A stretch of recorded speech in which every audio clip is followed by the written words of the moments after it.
2-3 दिन तक इस शहर को अंधेरे में रखा गया था। मैं पूरी जनता के सामने ये कहना चाहूंगा, वो मात्र राजनीतिक द्वेषता थी। नगर पालिका भी निगम के पैसे मांगती है, यदि वो हट जाएगी तो क्या होगा? उन लोगों को तय करना चाहिए। जो विद्युत विभाग के जिन भी अफसरों ने ये काम किया, निश्चित रूप से आपको याद रखना चाहिए, ऐसी द्वेषता राजनीति के प्रति किसी अफसर को या कर्मचारी को मेरी सोच नहीं रखनी चाहिए। बहुत सारे ऐसे कर्मचारी या अफसर है, मैं कहता हूं क्या अफसर राजस्थान के ही तो यही आएंगे ना? राज तो बदल गया, कांग्रेस का गया, बीजेपी का आ गया, अफसर तो वही है ना, कोई यहां कोई वहां, पर बदल जाना चाहिए। तुरंत ही राज के साथ अफसरों को रहना चाहिए, राज की भावना को देखना चाहिए। राज की जो कदर करता है वो सबसे समझदार अफसर होता है, वो सबसे समझदार कर्मचारी होता है। मैं आप सबको यही निवेदन करना चाहूंगा, क्योंकि मेरी नहीं किसी भी जनप्रतिनिधि की मजबूरी होती है, वो चाहे सरपंच हो, चाहे मेंबर हो, चाहे जिला परिषद सदस्य हो, चाहे पंचायत समिति सदस्य हो, जिस किसी भी जनप्रतिनिधि को जनता चुनकर भेजती है तो वो जनता की आवाज पे जरूर काम करता है। जनता के कहने पे वो काम करेगा, अपने विवेक से भी करेगा, सोच समझ कर बोलेगा कि मुझे इसमें इनकी मदद करनी है या नहीं करनी है। जनप्रतिनिधि को निश्चित रूप से धरातल का ध्यान होता है। अफसरों को अपने ऑफिस में और ऑफिस की चेयर तक, या वो पढ़े लिखे ज्यादा है, कानून के प्रति उनको भले ही नॉलेज हो सकता है, पर हकीकत क्या है वो जनता के बीच में जो रहता है वो उनको ध्यान है। इसलिए वो बार बार इनकी जन सुनवाई के जब भी काम आते हैं, काम उन अफसरों को ही करना पड़ेगा। मैं उन सभी को कहना चाहूंगा कि नवलगढ़ ब्लॉक के जितने भी अधिकारी हैं, मेरी तरफ से आपको पीड़ा नहीं होगी। आज बहुत ज्यादा कर्मचारी, सारे कर्मचारी यहां बैठे हो, पर आपको काम ऐसा करना चाहिए जो हमने वादा किया था।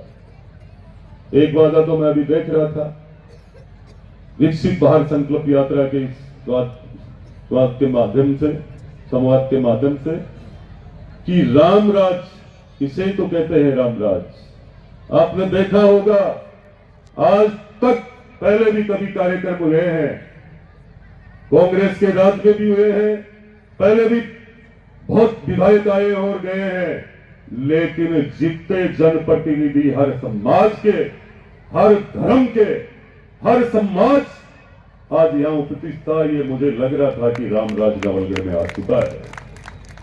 हम लोग जिस तरीके से चले थे, पहले दिन संकल्प लेकर के कि हम एकजुट होकर के कमल के फूल को खिलाएंगे, खिलना मेरे नाम से हुआ होगा, पर इस कमल को खिलाने वाले, मजबूत करने वाले आप सब हो। तो मैं आप सबकी व्यवस्थाओं के अनुरूप चल रहा हूं, और मेरी हमेशा खुली सी बात है, मेरी तरफ से आपको कोई पीड़ा नहीं होगी। कोई एकाध व्यक्ति आपको आकर के ये कह सकता है अपने स्वार्थ के लिए, हो सकता है उसके बारे में आपको ध्यान नहीं होगा कि ये कर्मचारी कितने लोभ और लालच से पिछले कई सालों से यहां रहा है। मैं एक आध की बात कर रहा हूं। आपको बहुत सारे अफसर और कर्मचारी ऐसे भी मिलेंगे जो जीवन भर कभी एब्सेंट नहीं रहे हैं और जीवन भर किसी दूसरे की माया की तरफ भी नहीं देखा। ऐसे लोग भी बहुत है इनमें। तो मैं सबका सम्मान करते हुए ये कहना चाहूंगा आज कि आज का जो ये कार्यक्रम था, विकसित भारत, विकसित राजस्थान का, हमारे आदरणीय मुख्यमंत्री जी ने भी आप सबको खूब बताया है। हमारी 100 दिन की जितनी भी योजना है, 100 दिन में हमें क्या करना है, ये आप सबके सामने है, और यही मोदी जी ने आप सबको बताया है। पर आने वाला समय हम सबके लिए एक चुनौती का है। कुछ ही समय बाद में लोकसभा चुनाव आ रहे हैं, और लोकसभा चुनाव में मात्र आपको याद रखना है कि हमारे देश के यशस्वी प्रधानमंत्री जी ने जिस तरीके से हमें लाभ घर घर तक पहुंचाने के लिए जो वंचित रहा है, जिस तक योजना नहीं पहुंची, उसके लिए ये विकसित भारत संकल्प यात्रा निकली, और इसका संपूर्ण लाभ उन लोगों को हुआ है जो आज तक उनको पता ही नहीं था कि कौन सी योजना में हमें क्या लाभ मिलना चाहिए। वो सब इस प्रशासन के माध्यम से, गांव के सभी वरिष्ठ लोगों के माध्यम से विकसित भारत संकल्प यात्रा मैं समझता हूं नवलगढ़ की सबसे शानदार रही है।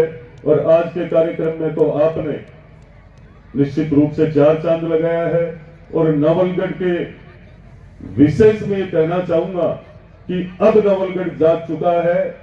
इस तरीके से जब कार्यक्रम की होते हैं तो स्वयं नवलगढ़ के बड़े बुजुर्ग भी, नौजवान भी, महिलाएं भी बढ़ चढ़ करके हिस्सा भी लेती है। और मैं इन प्रस्तुतियों को देखकर मेरे मन में ये भाव हो रहा था, जयपुर में जब भारतीय गुलाबी नगरी में जब झंडा भारतीय जनता पार्टी का लहराता है ना, तो ऐसे लगता है, ऐसे अच्छा लगता है कि जैसे गुलाबी नगरी में ये झंडा अच्छा लग रहा है।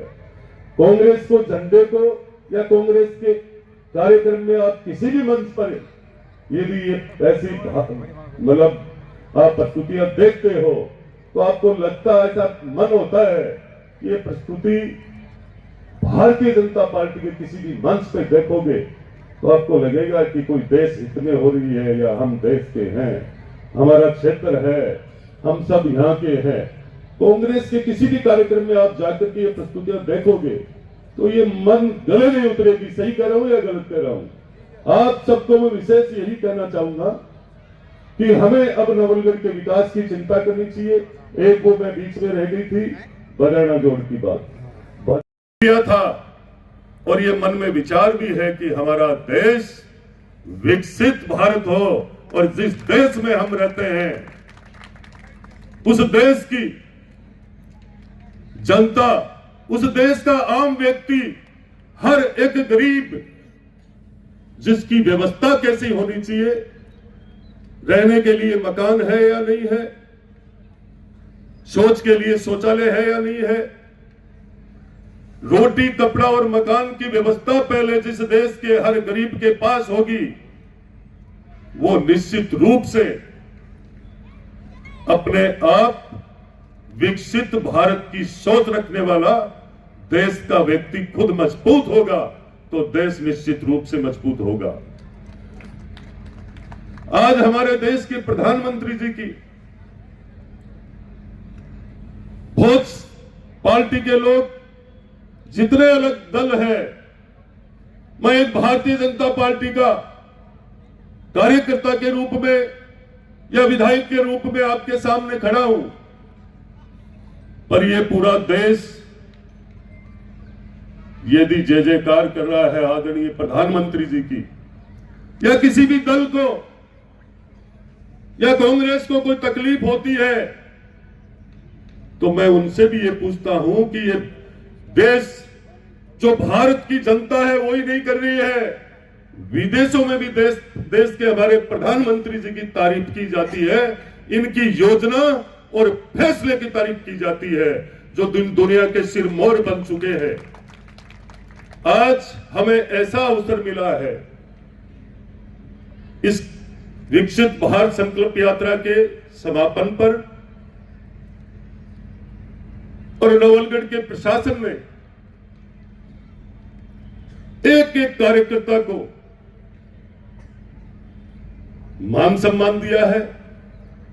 नवलगढ़ के हर एक, चाहे किसी भी विभाग का कर्मचारी हो या अफसर हो, निश्चित रूप से मैं विकसित भारत संकल्प यात्रा के अंदर 1, 2 या 3 कोई ग्राम पंचायत रह गई हो तो मुझे ध्यान नहीं है, पर मैं लगातार रहा हूं क्योंकि ये सबसे बड़ा अवसर मिला था। ये इतना बड़ा अवसर मिला था जनता के बीच में जाने का, और हर एक वंचित असहाय तक इस योजना का लाभ कैसे पहुंचे। और चुनाव के कुछ समय बाद ही, सरकार बनने के कुछ समय बाद ही ये एक बहुत बड़ा सहयोग था जनहित के लिए, जनता के लिए। तो प्रशासन ने लगातार मेहनत की है और प्रशासन ने जितने लाभार्थी हैं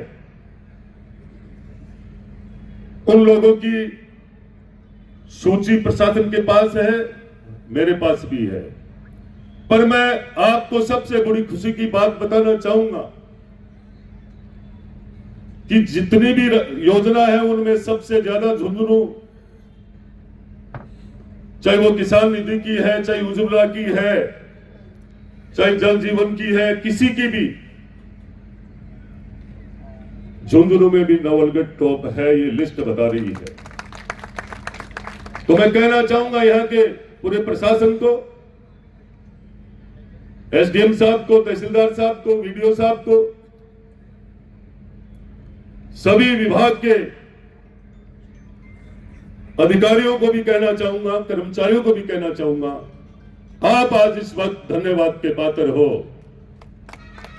आपने ये शानदार एक समापन का जब रूप, किसी चीज, कोई भी कार्यक्रम की शुरुआत होती है तो मैं समझता हूं जहां तक अच्छी और मजबूत अच्छी सोच की शुरुआत होनी चाहिए, पर जब उसका समापन भी होता है तो शानदार ही होना चाहिए। आपने ये शानदार किया है और मैं यहां पर उपस्थित नवलगढ़ के सभी जनप्रतिनिधि, भारतीय जनता पार्टी के, मैं नाम लेकर के कुछ बोलूंगा, 15 मिनट का समय है, तो भारतीय जनता पार्टी के सभी पदाधिकारी, जनप्रतिनिधिगण, सारे मंडल अध्यक्ष पधारे हैं, पूर्व जनप्रतिनिधि भी इस क्षेत्र नवलगढ़ के, और गांव के सारे भारतीय जनता पार्टी के वरिष्ठ और श्रेष्ठ कार्यकर्ता भी है, बड़े बुजुर्ग, जिन लोगों को नवलगढ़ के भविष्य की सदैव चिंता रही है, जिनके आशीर्वाद से नवलगढ़ भी सुरक्षित है, जिनके आशीर्वाद से पहली बार नवलगढ़ में कमल खिला है, उन सब का भी बहुत बहुत आभार और धन्यवाद। मातृशक्ति को भी मैं प्रणाम नमस्कार करता हूं, और पत्रकार बंधुओं का भी खूब शानदार सहयोग रहा है इस नवलगढ़ के लिए, नवलगढ़ के भविष्य के लिए। और मैं यही कहना चाहूंगा कि अब सरकार का जो समय है, सरकार की जो 100 दिन की योजनाएं हैं, उन सब का आपने सुना भी है। आते ही हमारे को बिजली कितनी यूनिट फ्री मिलेगी। आपको न्यूज़ कैसी लगी कमेंट बॉक्स में लिखकर ज़रूर बताएं। साथ ही चैनल को सब्सक्राइब और लाइक करना ना भूलें।